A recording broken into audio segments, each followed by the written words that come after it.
Welcome back to the Iconic podcast, where I'm going to share with you today a little bit of the behind the scenes of the iconic world.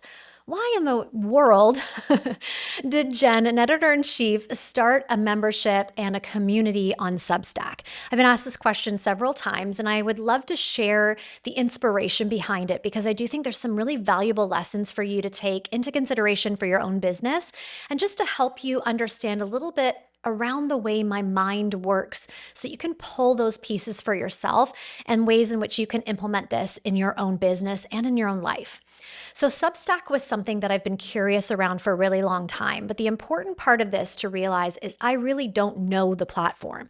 So I'm also one of those people that's ready to jump in the deep end and learn as I go. I'm not someone who is going to have to figure everything out and dot my I's, cross my T's to launch something out into the world. I really trust myself, and I wonder how many opportunities or ideas would be alive in the world if we spent more time trusting ourselves and being willing to be a little vulnerable and wobbly at the beginning because we know that this idea is so right that we're willing to allow people to see us evolve it in real time. I think there's something really sweet and special when people witness you build something.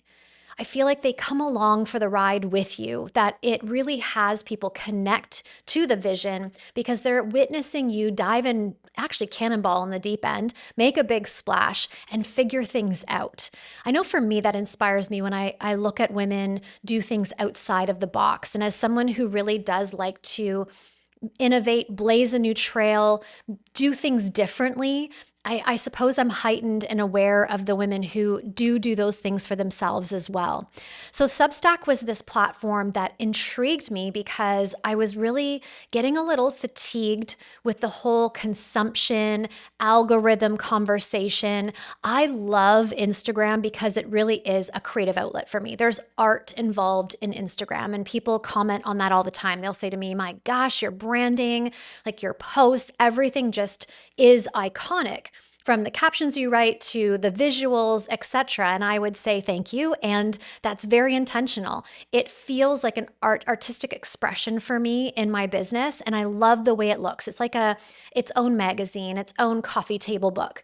But I also am tired, like the rest of us, of chasing algorithms and worrying about engagement. I just wanted a clean slate, a place where I could be all of myself without this hum and I would say like a little bit of chase, if I'm being honest, of, how many people are going to see this reel and how many likes is it going to get? I was getting a little tired of that energy.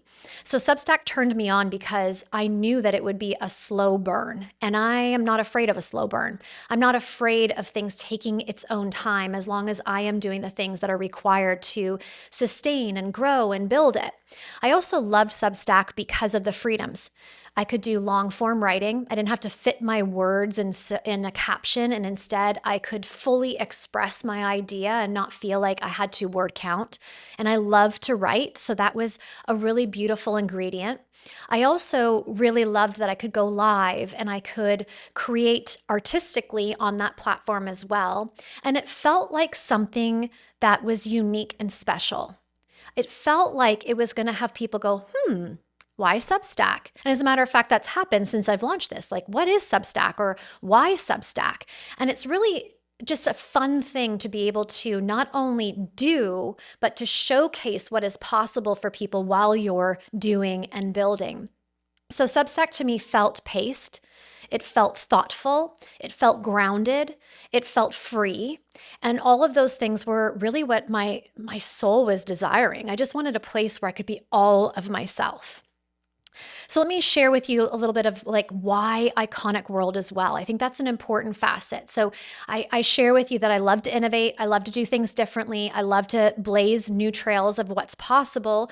I was tired of chasing algorithms and that even though I'm pretty good at managing that, there's still always that feeling when you put a post up on Instagram. It wasn't leaving Instagram behind. It was instead adding in a layer to the business that frankly my business was missing. So, when you look at your business as a whole, we've got to look at a customer journey. We've got to look at opportunities for your potential client to say yes. I love this from a marketing perspective because my job is to create opportunities for her to say yes. And then I can trust that she's going to find the right seat and the right table for herself. My responsibility in that is to create it and create it with passion and integrity, all of those things. So for me, when I looked at the business and most recently meeting so many new people with the speaking opportunities that I'm doing and the in-person experiences that I've been involved in, it was either hang out on the podcast or the digital magazine, these free complimentary offerings that I have, or come into B Lounge. And for some people, they needed an introductory step. They needed just to get their foot in the door. They just wanted to come into the lobby. They weren't ready necessarily to take a seat in the living room. And I appreciated that. And I saw that I had a gap, a hole in the business where I could potentially be serving women on a bigger scale at a lower ticket. And so I knew right away Substack was going to be the place. And I knew right away this was not going to be with complementary type of content. Between my podcast, my magazine, the amount of posts and content that I'm putting out on a daily basis, I knew for sure the business did not need any more opportunity for complementary type of marketing or service. It was going to be this low ticket. I wanted it to be that place. So I thought to myself, this is really going to fill a need in the business. And it's also going to answer a lot of the desire from the women I'm meeting that maybe aren't quite there to come into B Lounge or just want to have a taste of me first. They're like, let me just explore you a little bit before I make a bigger investment of time and money. And I appreciate that. And I will build that for you. And it's my pleasure to create an opportunity. And so that was, from a business perspective, why I chose Substack.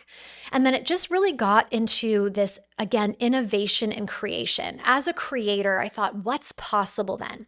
I don't want to just do a low ticket and give as little as possible. To me, that just makes my body ache. I instead want to give more than what is expected as much as possible. I want it to be one of those things that, again, one of my brand promises is surprise and delight. How can I infuse surprise and delight for a low ticket?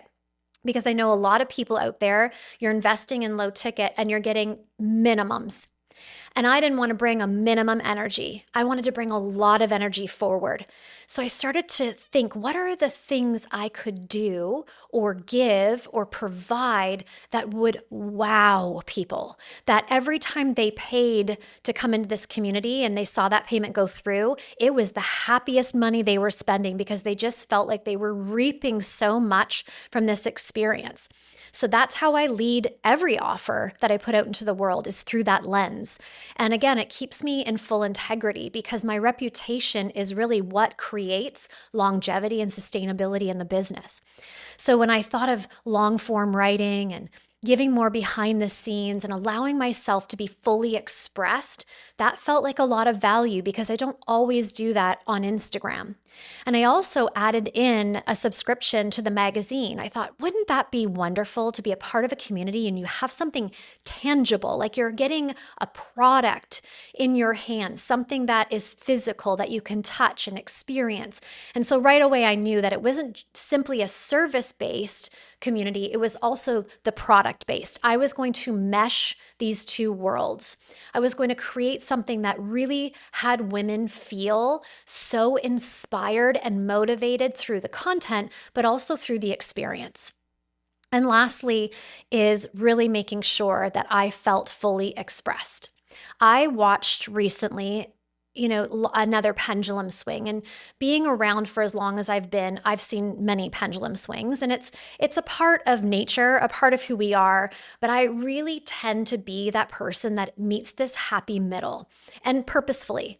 I don't love extremes because I don't feel like extremes are sustainable. And so we came from this extreme of energetics, right? Well, let's even go back further. We came from hustle culture, very masculine, go, go, go, do anything it takes, sacrifice your health, grind until you can't grind anymore. And we all got really tired, burnt out. And a lot of us actually really rebelled against that whole culture in itself. I have lots to say about that. I don't think it was all bad. But in the rebellion, we swung the pendulum so far into this feminine energy and into energetics that we started drifting, floating. We almost started expecting that things were just going to automatically work for us. We were so against the work ethic for a moment that we forgot that it's actually both. That's the sweet spot.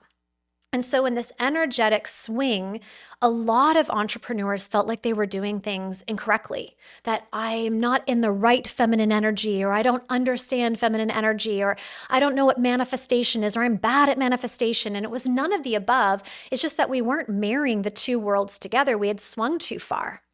Well, like everything, the pendulum swung again. And what I noticed in 2025, especially as we swung way back over to strategy again, strategy, systems, automations.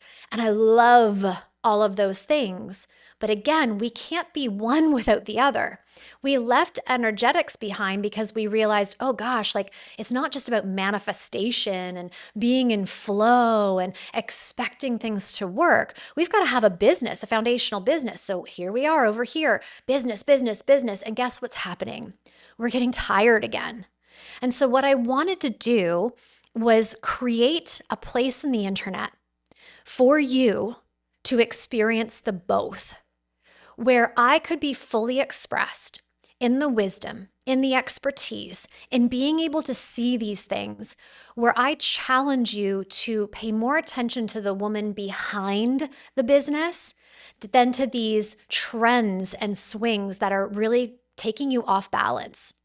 When we are paying attention to the trends and following them, thinking that's the answer, and not looking in the mirror and constantly cultivating us into the woman to lead the business, then we're always going to feel like we're just off, that things aren't necessarily working in our favor.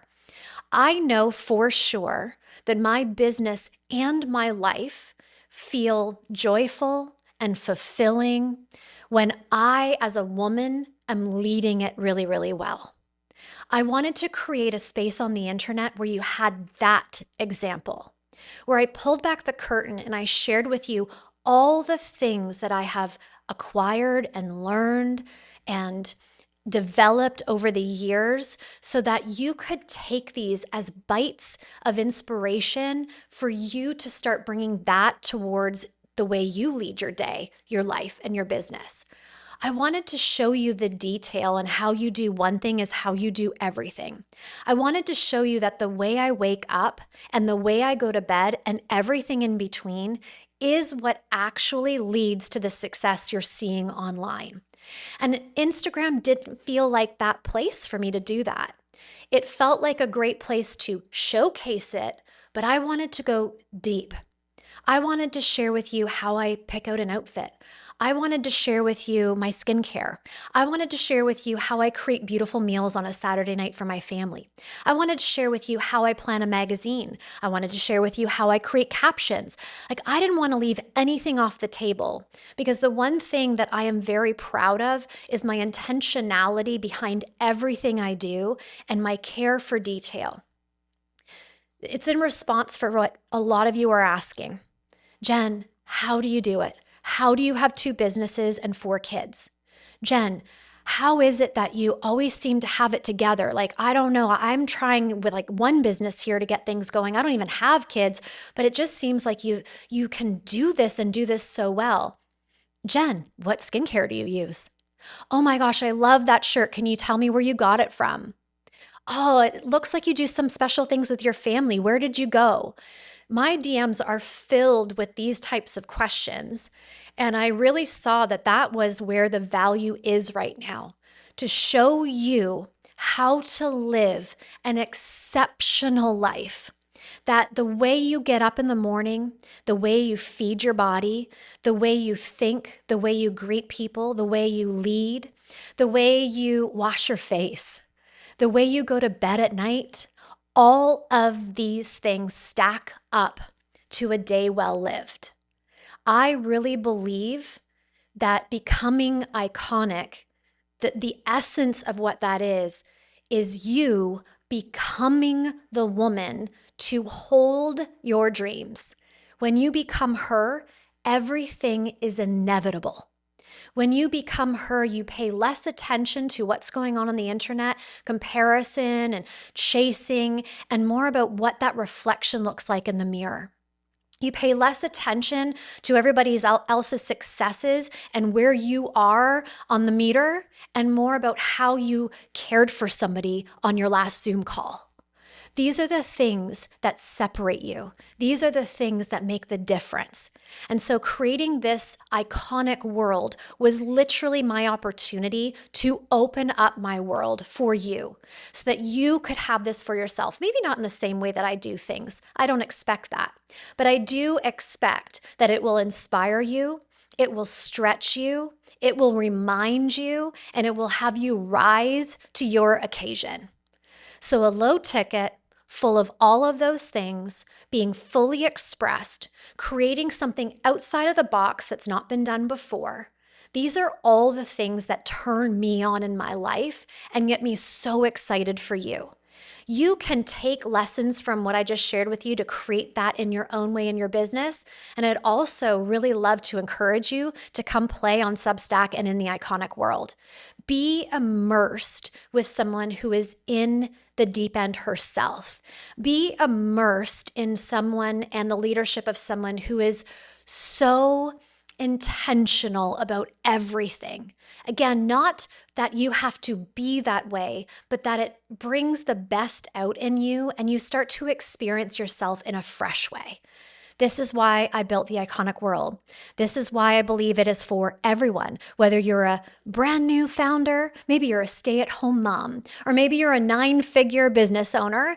Everybody belongs in this world because I believe when we are around the table and experiencing women who deeply care for life, for people, for success, for their dreams, for what's possible, it's contagious. And so I would love to see you in the room. It's linked in the show notes below. And if you have any questions, you always know where to find me. Come be in the iconic world with me. It's a lot of fun.